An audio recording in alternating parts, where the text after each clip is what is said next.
Sejujurnya, setelah gue buat video yang ini tentang anime Goku ni Tarawana ga Hinata Tahanashi, yang terpaksa harus gue drop dikarenakan gue udah merasa cukup dengan melihat Suho versi tanpa cross dress-nya aja.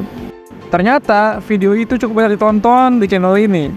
Lebih tepatnya sih, video itu di luar ekspektasi gue lah penontonnya. Dan di situ juga beberapa yang komen bilang kalau mereka emang suka sama animenya, bahkan ngikutin manganya juga sampai ke chapter-chapter terbaru gitu. Nah dari situ gue berpikir, jangan-jangan emang masih bakalan ada kejutan lain dari seri ini yang bikin betah buat diikutin. Dan kebetulan juga pas saat itu episode keempatnya tayang, jadi gue coba buat tonton lagi. Tapi sayangnya kalau dari animenya ternyata gue masih belum kecantol juga. Akhirnya gue berpikir kalau animenya nggak bisa, mungkin manganya harus gue coba. Tepatnya di chapter 14 sesuai setelah animenya tayang. Hingga gue baca banget sih emang chapternya, dan malah lebih kelihatan gambarnya doang. Tapi ternyata muncul si Fuji dengan versi femininnya. Ya ampun, naik Fuji. Kalau tahu bisa secakep ini, kenapa sih baru dimunculin sekarang? Nah dari situ akhirnya gue putusin, gue akan terusin manganya sampai keluar semua versi ciwai-ciwainya. Dan pelangan gue pun dimulai. Setelah chapter 14, kebetulan Fuji tadi itu, chapter berikutnya itu malah balik lagi ke cross dress semua, tanpa versi normalnya. Oke lah, fine. Tapi untungnya di chapter 15 dapat lagi akhirnya kemunculan Neng Suho dalam versi normalnya, yang lumayan lah ya, ditampilkan cukup banyak. Dan juga gue suka banget pas ada scene momen tipis-tipis gini antara Suho sama Tokiwa. Walaupun ya habis itu si Suho itu balik lagi ke versi pelit sekali ya nonton itu. Tapi ya udahlah, gue terusin lagi sampailah gue tiba ke chapter 19. Di sini emang sih si Suho ini masih mode cross dress ya.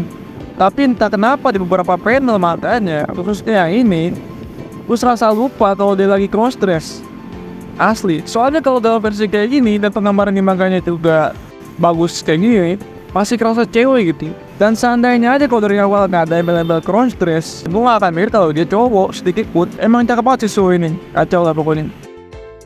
Dan baru muncul lagi yang bagusnya itu pas chapter 23, ketika Suho kembali muncul dengan versi rambut panjangnya. Di sini juga kembali gue merasakan feel yang manis dari panel-panel manga ketika Suho versi rambut panjang berinteraksi sama Tokiwa. Bagus banget lah pokoknya ketika kayak gini-gini. Nah dari tadi yang keluar dan gue bahaskan Suho terus kan, akhirnya pada chapter 26 tibalah saatnya Kohaku menyala. Jujur gue gak ngeduga kalau Kohaku bakal ditampilin dengan versi terbaiknya di suasana yang juga gak dukung banget buat cerita-cerita romance. Dan gue suka banget sih sama chapter ini, dan gue pasti bakal nonton pas chapter ini dibikin animenya. Dan sedikit kebahasan animenya, kalau episode 4-nya itu ngambil chapter 13 pas ke kebun binatang, episode kelimanya itu dari preview yang ada, kayaknya bakal full bahas chapter 14 sih. Semoga aja animenya bisa ngerangkum 2 chapter atau 3 chapter sekaligus buat sampai chapter 26 ini tayangin. Dengan kemunculan Kohaku fans tanpa cross dress, seharusnya perjalanan gue sudah berakhir di sini. Tapi ternyata gue masih belum cukup puas lagi. Gue masih pengen lihat mereka bertiga sekaligus tanpa cross dress. Dan akhirnya gue putuskan lah untuk terus membacanya. Sampailah gue di chapter 33. Akhirnya muncul juga mereka tanpa cross dress di chapter yang berlatar pantai. Jujur kali ini ya terserah lah, meskipun tempatnya ini pantai, gue gak butuh lah tuh pakai bikini. Selama mereka bertiga muncul dengan versi feminimnya ini, itu semua udah jauh lebih dari cukup bagi gue. Yang jelas gue cukup seneng udah coba ngecek manganya. Tapi gak merasa penasaran gue terhadap seri ini.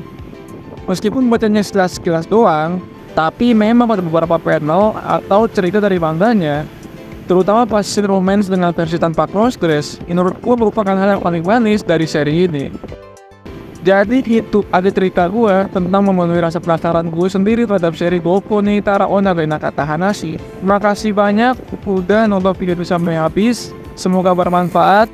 Dan kalau kalian juga suka video ini, boleh banget tuh buat like, komen, dan share video ini buat support gue lebih jauh. Dan terakhir jangan lupa juga buat subscribe channel ini buat bantu gue dapetin 5.000 subscriber pertama. Gue mau Niki, sampai jumpa di next video.